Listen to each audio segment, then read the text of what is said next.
Hi, welcome to our channel where we share the most intriguing stories. Someone laid a secret road across my land in the dead of night, without asking, without warning. It looked like gravel, but it felt like war. What began as a quiet trespass turned into a legal firestorm, and I wasn't about to back down. The sun was barely cresting the horizon when I spotted it, something off in the distance, just where the pasture dipped down near the fence line. At first, I thought it might have been a trick of the light, or maybe some shadows from last night's rainstorm, but as I got closer on the ATV, I felt my gut tighten. This wasn't shadow. It was gravel.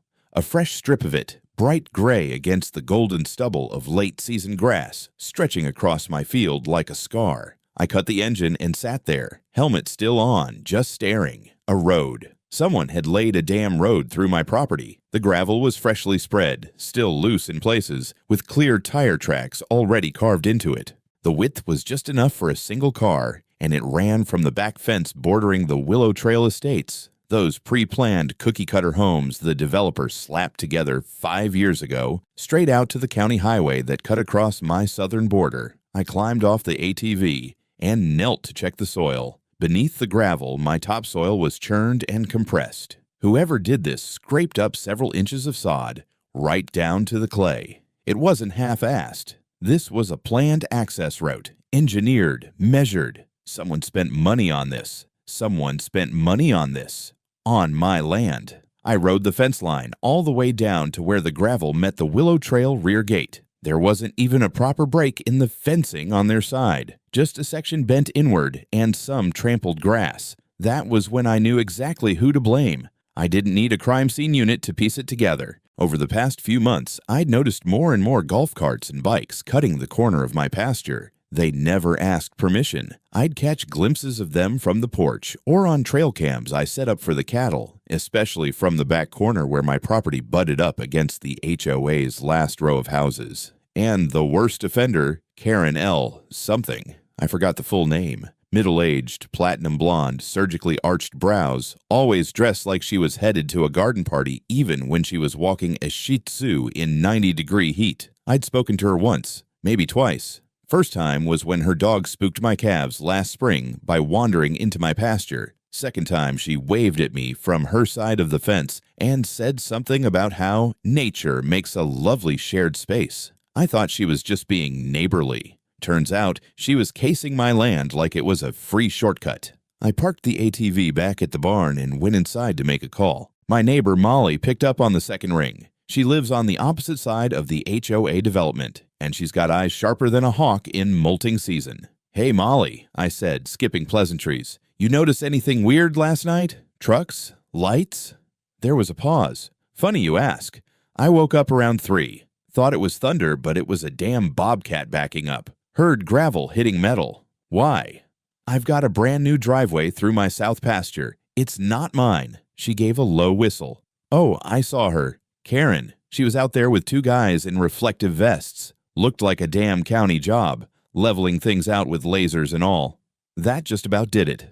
I threw on a clean shirt, hopped into my truck, and drove straight down the county road to where her house backed up against mine. She had one of those grand entryways with the faux stone pillars and a flag that read, "Live, Laugh, Love," flapping on a decorative rod.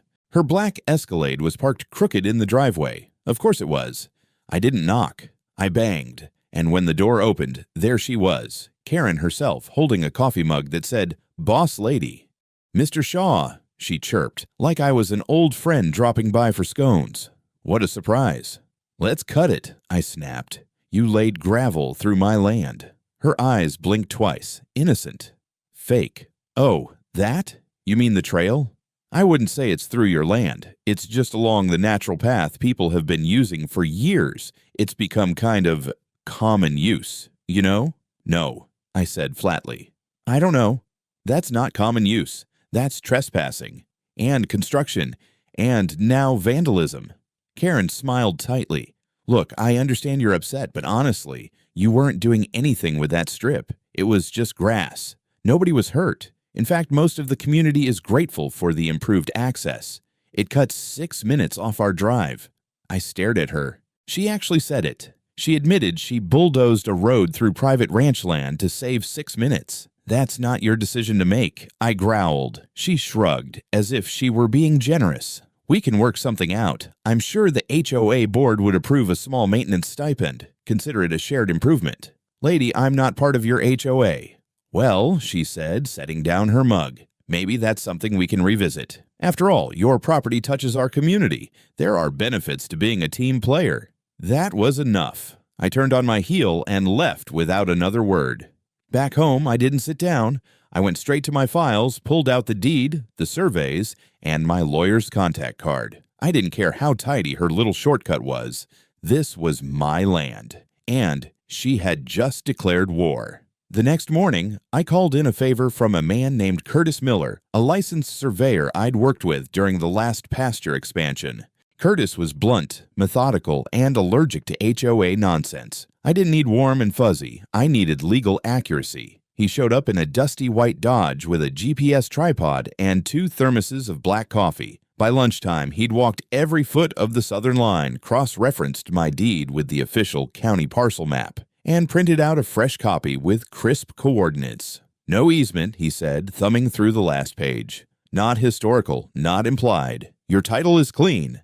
That gravel runs about 12 feet over your southern boundary, fully on your land. And judging by the rake lines, they even widened the cut with a skid steer. I stared at the diagram for a long moment before nodding. Then it's time I did some improvements of my own. First call I made was to Tiller Fabrication out of Tulsa. They specialized in agricultural security and metalwork for oil field access points. I ordered 2 galvanized steel gates, 6 feet high, lockable, cross-braced, with side posts sunk in concrete. They weren't pretty. They were final. While I waited for delivery, I put up 4 bright red signs along the gravel route. Private property. No access.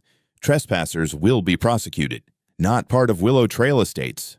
Just in case someone claimed they didn't know. A day later, the gates arrived on a flatbed, and I spent the next afternoon with a welder named Pete anchoring them into place. One gate at the entry near the highway, the other up at the bent fence where the HOA path connected. The second one got extra bracing. I had a hunch someone was going to test it. Then I mounted 2 solar cameras high enough on posts that no one could reach them without a ladder and a death wish. Motion-triggered, high resolution, and wirelessly feeding to my phone. My land wasn't just fenced anymore, it was watching. The moment I locked the final gate and stepped back, I felt it. A line had been drawn, and someone was going to be stupid enough to cross it. Didn't take long. 2 mornings later, I heard tires crunching near the gate from the highway side. I stepped out onto the porch with a thermos in hand and watched a black SUV pull up. It sat there for a moment, idling in front of the sign. Then the door swung open. Karen L's surname I didn't care to remember stomped out like she owned the dirt under her feet. She stood at the gate, gripping the bars. "Garrett," she yelled, voice ricocheting across the field like a wounded goose. "We need to talk." I didn't move. "Garrett Shaw," she repeated, "you've blocked community access. This is illegal." I walked down to the edge of the fence, keeping a good 30 feet between us. "That gate's on my property, same as the gravel underneath your high heels," she scoffed. "You can't just obstruct an essential access route. You're endangering residents. What if there's an emergency?" "There's a main entrance on Mapleview Drive. Fire trucks fit fine. I drove a cattle trailer down it just last year." Karen fumed. "You're being unreasonable." "No," I said calmly. "You built a road on someone else's ranch without permission. That's not community improvement, that's trespassing." She pulled out her phone and began tapping like a court clerk on Adderall. "I'm calling the sheriff. We'll see who's trespassing." I nodded. "Please do." About 20 minutes later, a white SUV with light bars pulled up. Lincoln County Sheriff's Department. Deputy Clyde Franks stepped out, tall and slow-moving, like a man who'd seen too many fake emergencies. Karen rushed to him. "Officer, thank God. This man has locked off a public path. People are trapped in their homes." Franks blinked. "Trapped?" "Yes. This was the only direct exit for several houses. He's installed illegal barricades." Franks turned to me. "Garrett?"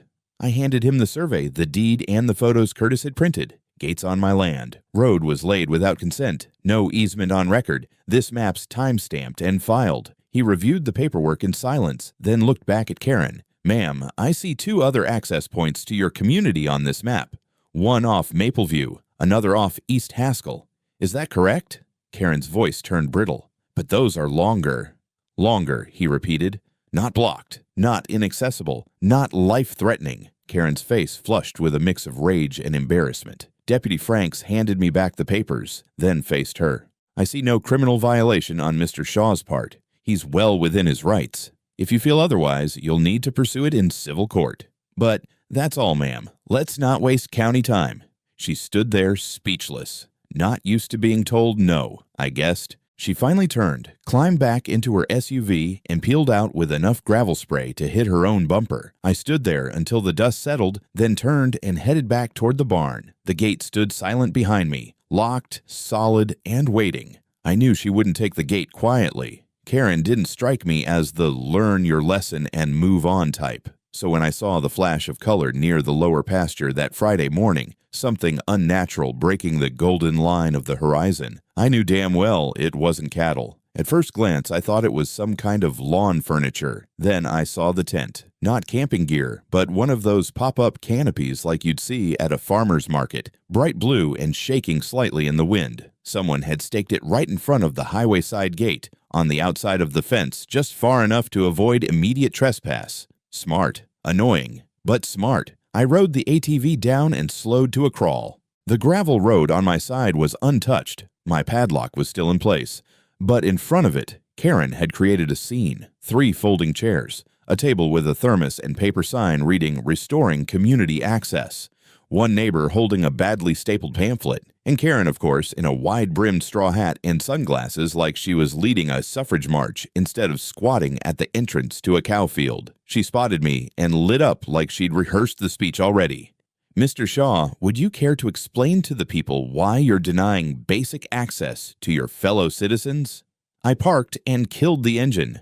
You're camping in front of my cattle gate, Karen. Take your circus somewhere else. We have the right to peaceful assembly, she said, gesturing dramatically at the 2 neighbors seated next to her. This is still a free country. Sure is, I said. And private property's still protected by law, which is why your little group here is half an inch away from criminal trespass. She flinched, just a twitch, and then smiled wider. We're outside the fence. The shoulder of the county road is public. We've checked. I exhaled slowly. Then don't cross it. Behind her, one of the men, a wiry guy in cargo shorts, shouted, "Your land's been used by this community for years. Blocking it now is dangerous and selfish." I looked him over. Not HOA board material, more like a +1 dragged into the drama. "Feel free to find a longer route," I said flatly. Karen stepped forward, practically gliding across the gravel. "The media has been contacted," she said with smug satisfaction. "They'll want to hear both sides, I'm sure. And so will the HOA board. Didn't they already hear you when you illegally bulldozed a driveway?" "That," she said smoothly, "was community initiative." "You mean felony trespassing?" Her sunglasses tilted down just enough for me to see the flash of something in her eyes. Not fear, calculations. I didn't wait around. I turned the ATV around and rode back to the house. By noon, they had signs taped to the fence posts. Free the road, no to gatekeeping, end rancher rule. One of them had tried to spell tyranny, but forgot a letter. I called the sheriff's department again, this time filing a formal notice of trespass with risk of obstruction. The deputy on duty said they'd send someone by that afternoon. Sure enough, around 2:30, a county cruiser pulled up. Same guy as last time, Deputy Franks. I met him at the front gate with a bottle of water. "You again," he said, glancing toward the crowd. I was hoping this wasn't about the cow protest I heard on the radio. "They're calling it civil disobedience," I said. "I call it squatting."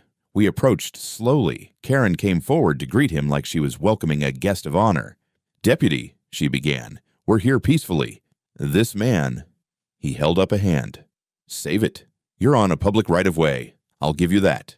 But that gate is legal. The signs are legal, and I have a property line affidavit stating your group is blocking access to his working land." Karen's smile faltered. "We're not blocking it. We're making a statement." Franks turned to me. "Any of them cross the fence line?" I pulled out my phone and showed him a clip from an hour earlier. The guy in cargo shorts, the loud one, was pacing back and forth through the open shoulder, then stepped over the fence for a smoke break under my mesquite tree. He even leaned on one of my signs. Frank sighed. All right. He walked over, spoke to the man, who immediately got defensive, voices raised. The man shoved Frank's hand away. Bad move. In 30 seconds, the guy was face down in the dirt, cuffed, and probably about to get a ride in the back seat of the cruiser. Karen shrieked like someone had taken her HOA newsletter and lit it on fire. He wasn't doing anything. Then he shouldn't have put his hands on a deputy, Franks muttered. The tent came down after that. The chairs folded up. Karen tried to salvage the moment by giving an impromptu address to the community, but her only remaining audience was a confused jogger and a field full of unimpressed cows. By sundown, the gravel was quiet again. Just dust, footprints, and one crushed pamphlet stuck to the gatepost like a warning. The envelope came on a Wednesday. Certified mail, thick, creased at the corners, and heavier than anything I wanted to read before breakfast. I knew who sent it before I even opened it. The return address was stamped with a law firm out of Tulsa, Waverly & Co., real estate litigation specialists, clean font, too polite. Inside was a 10-page letter and a copy of a lawsuit, Karen L. Lipsky, on behalf of the Willow Trail Estates Homeowners Association versus Garrett A. Shaw, defendant. I skimmed the first paragraph standing by the mailbox. By the second, I was back inside, slamming it onto the kitchen table, reading every word while my coffee went cold. They were suing me. The complaint alleged that I had unlawfully obstructed an essential neighborhood access point, which Karen referred to as a historic right-of-way used by the community for over a decade. They demanded the removal of unauthorized fencing, compensation for loss of enjoyment and mobility, and an additional $50,000 in damages for distress caused to community members. She was calling my cattle gate on my own damn pasture distressing. Worse, the lawsuit contained something new, a blurry black and white map, a supposed preliminary subdivision plan from roughly 2013 showing a dotted line labeled Proposed Access Road, slicing straight through what was now my gravel-scarred pasture. Bullshit. My father owned this land until 2016. No road, no dotted line, just cows and scrub grass. That's when I made a second call to Clara Bates. Clara was a land use attorney I'd worked with once before, years ago when an oil company tried to lowball me on a mineral rights lease. She was sharp as broken glass and twice as dangerous when cornered. I dropped the envelope on her desk that afternoon. She didn't even look up before asking, "Which part's fake?"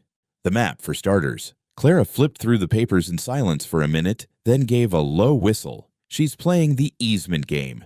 Claims there's been an established pathway used openly and notoriously long enough to be considered permanent access. Except it's been, what, a month?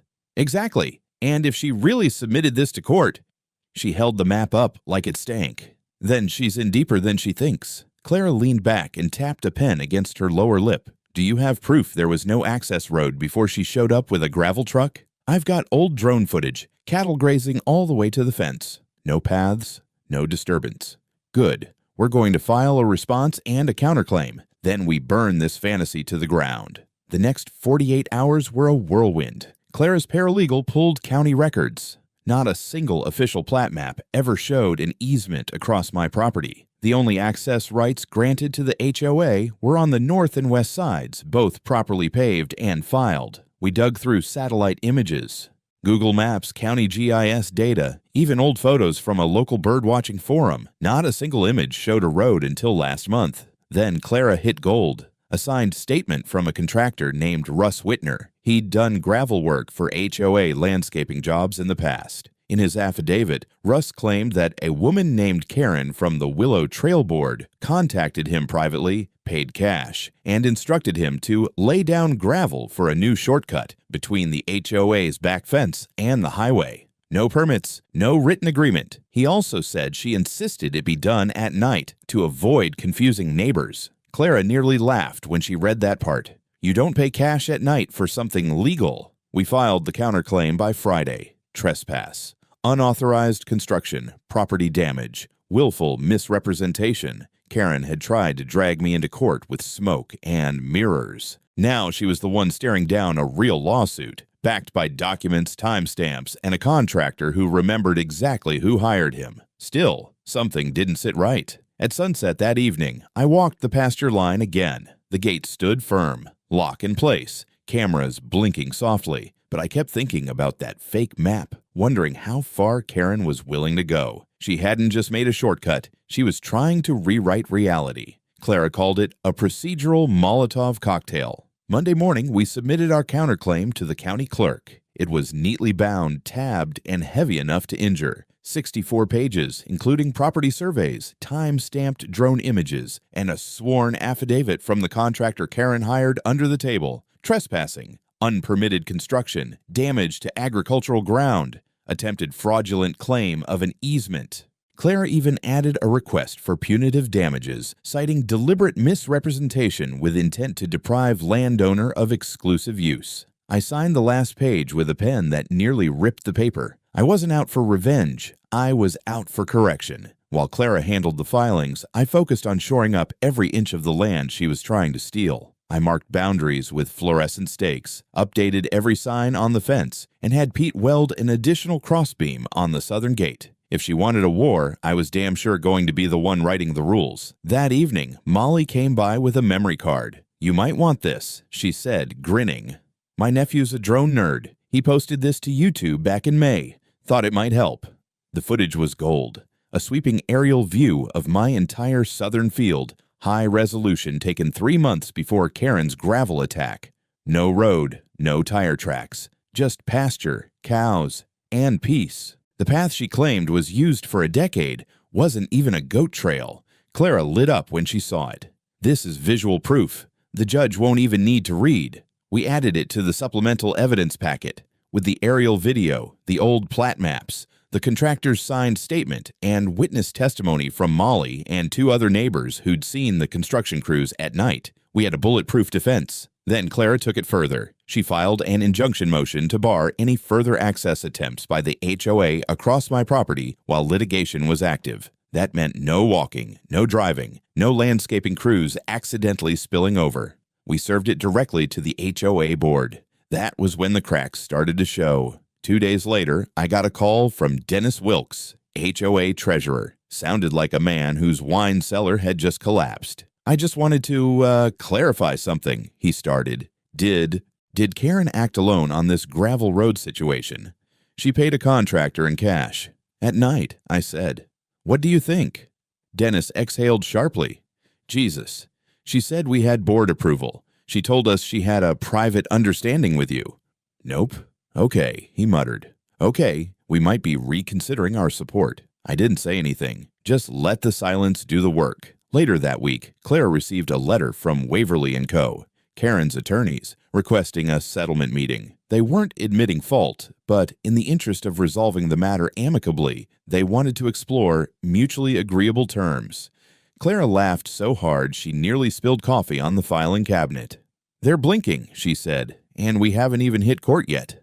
But I wasn't interested in settlements. That same day, one of the HOA's board members, a quiet older woman named Janice, sent Clara an unsolicited email, a PDF of an internal HOA meeting agenda from 3 months ago. On it, under Other Business, was a single line: "Back path, possible road to highway, Karen to lead." No vote, no approval, just an item. That was it. A footnote in a suburban spreadsheet that turned into a gravel knife through my field. Clara updated our suit with the new exhibit. It proved Karen not only acted without permission, she deliberately misled her own board while staging a land grab. We were ready for court, but even then, I had the sense she wasn't done. People like Karen never believe they'll lose, not until the hammer hits the bench. 2 days before the first court date, I woke up to find a dozen identical flyers stapled to my fence posts like they were advertising a bake sale. They were cheap, pixelated, printed on neon paper. Landowner blocks community access.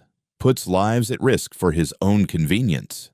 Below it was a blurry photo of me from the side, loading hay into my truck, probably taken from the road without me noticing. And under that, a paragraph of absolute fiction claims that elderly residents of Willow Trail Estates had been forced to drive in unsafe conditions, that emergency vehicles were denied crucial access, and that I was uncooperative with civil solutions. I tore the first one down, then the next. They were every 50 feet. By the time I reached the southern gate, I saw a lawn chair, and in it, Karen. She was sitting there with a goddamn sun hat and a clipboard like she was monitoring a community garden. Her arms were crossed, legs primly folded, sunglasses on. She didn't flinch when I walked up. "This is private property," I said. "I'm here on behalf of the residents," she replied sweetly. "We're documenting public interest for court. You can't stop people from seeing the truth." I pointed to the sign 10 feet away. "No trespassing. Trespassers will be prosecuted." Then to the camera mounted on the corner post. She didn't even blink. "Go ahead. I'm not moving." So I called the sheriff's office. Deputy Logan arrived 20 minutes later. I'd met him before. Straight shooter, young guy, knows how to handle HOA drama. He asked Karen politely to leave the property. She refused. He asked again. Still no. Then he walked back to his cruiser, called in, and returned with zip cuffs. "This is an official notice of trespassing," he said. "You're being detained until we get this sorted." Karen's face cracked for the first time. "You're arresting me. I am the president of a homeowners association." "Ma'am," he said calmly, "that doesn't grant you immunity on someone else's land." When she stood, she tried to throw the clipboard at him. It missed. Papers fluttered like trash into the dry grass. As they loaded her into the cruiser, I noticed something even more disturbing. One of the flyers had a QR code. That evening, I scanned it. It led to a freshly made website titled shameongarrett.com. It had sections like Community Voices, Blocked and Endangered, Public Easements, and Rural Tyranny, all loaded with copy-pasted legal jargon clearly meant to make her look like some kind of pioneer civil rights leader. There were comments. A few real, most probably fake. Clara wasn't amused. "This is defamation," she said, "and intimidation." We documented everything. Screenshots, timestamps, flyer photos. One of the neighbors even brought us a video. Karen had been handing out the flyers at the local grocery store, telling people I was hoarding access to the land for greedy corporate developers. The irony made my teeth hurt. The next day, Clara filed an emergency request with the court, a protective order against further harassment from Karen Lipsky, citing public defamation, coordinated misinformation, and incitement of community unrest. At the same time, HOA board member Janice sent us another bombshell, a series of internal emails between Karen and two board members. One of them said plainly, "If he won't play ball, we push until he cracks. Rally the community and let the court see pressure from the people." That same email was CC'd to a PR firm in Tulsa. Karen had gone full-on political campaign, using HOA funds to hire outside consultants to shape a narrative that she was some kind of heroic reformer, standing against old land barons. It would have been laughable if it hadn't been real. By now, the sheriff's office had logged 4 separate calls from my address in 2 weeks. Claire advised me to install an additional camera facing the road. I hired Pete and his son to help reinforce the gateposts with concrete collars. I wasn't backing down, but the closer we got to court, the more erratic Karen became, and I had the creeping feeling that whatever she had planned next, it wasn't going to be just paper. The morning we got the envelope, it didn't come by regular mail. It was hand-delivered by a courier. Professional suit, clipboard, signature required. Clara took it from the guy and raised an eyebrow.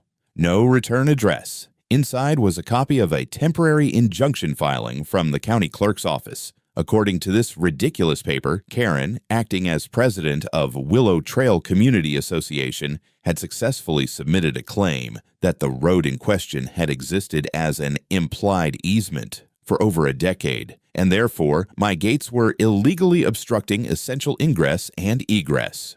My name wasn't even spelled right in the document, Garrett Shaw, but the seal was real, the file number valid. Clara turned 2 shades paler as she flipped through the pages. "These idiots filed it through an expedited process," she muttered. "No hearing yet. They're hoping we don't contest it in time so it goes default." I called the county clerk myself. Turns out, Karen had filed the request on behalf of a citizens group, citing old surveys, statements from anonymous residents, and, most galling, a fabricated map that showed the gravel path as an access easement recorded in 2008. It was signed by a surveyor named Eric Llewellyn. I'd never heard of him. Clara ran his name. The license was real, but expired 3 years ago. She kept digging. By that afternoon, she had a bombshell. Llewellyn had died in 2021. Karen had used the name of a dead surveyor to file an easement. We took a breath. This wasn't just HOA drama anymore. This was document fraud. Clara went full scorched earth mode. She contacted the Oklahoma Board of Licensure and filed a report of fraudulent use of a surveyor's identity. Then she sent a legal notice to the county clerk's office, notifying them of pending legal action unless the injunction was immediately voided. But Karen had one more move. The next day, when I drove down to check the fence line, I found city utility markers staked all along the gravel road, pink flags, orange spray paint, and 2 wooden stakes that read, "Future Utility Corridor, approved by HOA Planning Committee." I stood there, mouth dry. HOA can't approve city utility anything, but to the untrained eye, it looked official. Then I saw the van, a white van with Tulsa Land Survey Co. Printed on the side was parked at the end of the field. 2 guys in reflective vests were walking the line with measuring equipment. I drove my truck straight across the pasture and stopped 5 feet from them. One of them looked startled. The other just looked tired. "This is private property," I said. They looked at each other, then back at me. "We're here on contract. Karen Lipsky said this was part of an open utility plan." I shook my head. "Did she give you written permission from the owner of the land?" "No, sir, just this map." He handed it over. Same forged easement, same dead man's signature. I told them to leave. They didn't argue. That night, Clara contacted the district attorney. We now had fraudulent documents, unauthorized land surveys, identity misuse of a deceased state-licensed professional, trespassing by hired contractors under false pretenses. The DA opened a case file. Karen was no longer just a nuisance. She was now facing felony charges. Meanwhile, we had to prepare for the court date because, as insane as it was, the original civil case about the so-called easement was still on the books. And Karen, despite everything, was doubling down. The neighbors, some of them had started backing away. Janice told me that 2 board members had quietly resigned from the HOA, not wanting to be caught up in what she called Karen's last crusade. But it wasn't over yet, because what Karen did next would blow the lid off everything and finally get the court's full attention. The courtroom smelled like old paper, stale air conditioning, and the faint perfume of someone trying way too hard to appear innocent. Karen sat 2 rows ahead, her spine stiff as a fence post, shoulders squared in some kind of self-appointed righteousness. Her attorney kept whispering to her, but she wasn't listening. She was too busy shooting daggers in my direction like I was the one who'd bulldozed a driveway through someone else's land. Maybe in her world, I was. My attorney, Bethany Skiles, was as calm as ever. She'd laid out our case like a trap you don't see until it's already snapped around your leg. Aerial drone footage, 2017 cadastral maps, witness statements, that notarized admission from one of Karen's hired laborers. Every piece of evidence was surgically placed, and by the time we rested, even the clerk looked mildly uncomfortable being within 5 feet of Karen. Karen's team tried spinning their version. She sobbed, called herself a servant of the community, claimed she was only trying to create a safer route for residents, especially the elderly. Then they trotted out a laughably outdated survey and a bogus ancient use claim about the supposed trail that had supposedly run through my land since the pioneer days. None of that held water, especially when Bethany pulled up a Google Earth archive showing nothing but pasture and cow droppings in the spot until 6 months ago. The judge didn't grandstand. No gavel slamming, no raised voice. Just a tired-looking man in his 60s who'd clearly seen enough HOA nonsense for one lifetime. He read his ruling from the bench, flat, precise, no theatrics. The so-called road was illegal. The alleged easement claim, rejected. Karen's attempts to alter boundary records, fraudulent.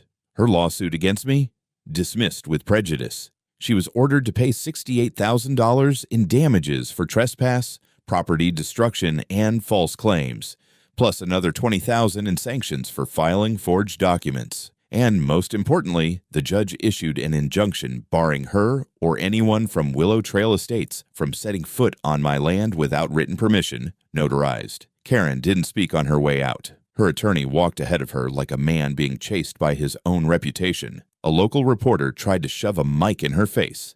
Karen shoved back. A week later, I took down the gates, but only to build something bigger. Right where that road had cut through, I erected a full-length steel equipment barn with twin bay doors and a wraparound drive. A neighbor helped weld a thick plate onto the new side door. The words I carved into it weren't poetic. They didn't need to be. Karen entry permanently denied. Not long after, one of the HOA residents, a younger guy named Zach, who'd once been part of her little protest group, showed up with a check in hand. He wanted to buy the barn door, just to hang in the HOA office, he said, as a reminder of what happens when we let someone like her lead anything.